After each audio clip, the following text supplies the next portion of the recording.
Let's cross now to Iris Makler in Jerusalem. Iris, President Rivlin making this decision somewhat reluctantly, I understand. Yes, it was quite an extraordinary speech. He said he had two objections, two things weighing on his mind. The first was practical. Looking around, he doesn't see anyone who will be able to achieve the 61 seats necessary. Nobody had the right number of sponsors. Netanyahu had the least worst, if you like. He had 52. The leader of the opposition had 45. On that basis, he chose Netanyahu. But he said there was an overriding ethical issue. How can you nominate someone to form a government who is facing a corruption trial ongoing? But he said his hands were tied in this matter because the law permitted it. It didn't permit him to make a choice on this basis.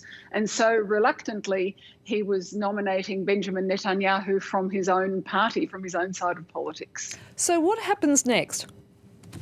What happens now is that Benjamin Netanyahu has 28 days in which to try to cobble together a coalition.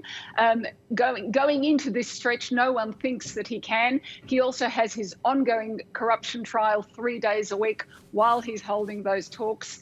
If that fails, after 28 days, the mandate, as they call it, returns to the president and he can nominate someone else to try and do that same job, try to form a coalition government, which he said from the get-go he's not optimistic about.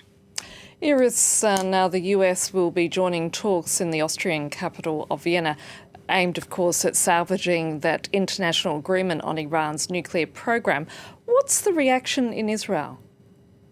Depends where you stand, as with many things in Israel. So Israel's acting Prime Minister Benjamin Netanyahu is known to be an opponent of this deal. He did everything to thwart it before it was signed. He then tried to persuade and succeeded in persuading the former President Donald Trump to, get out of that deal.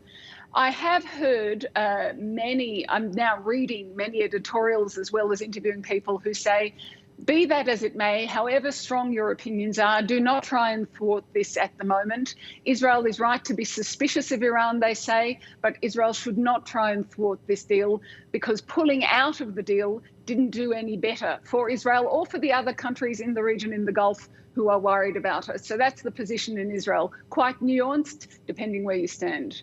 Iris Makler reporting there from Jerusalem. Thank you.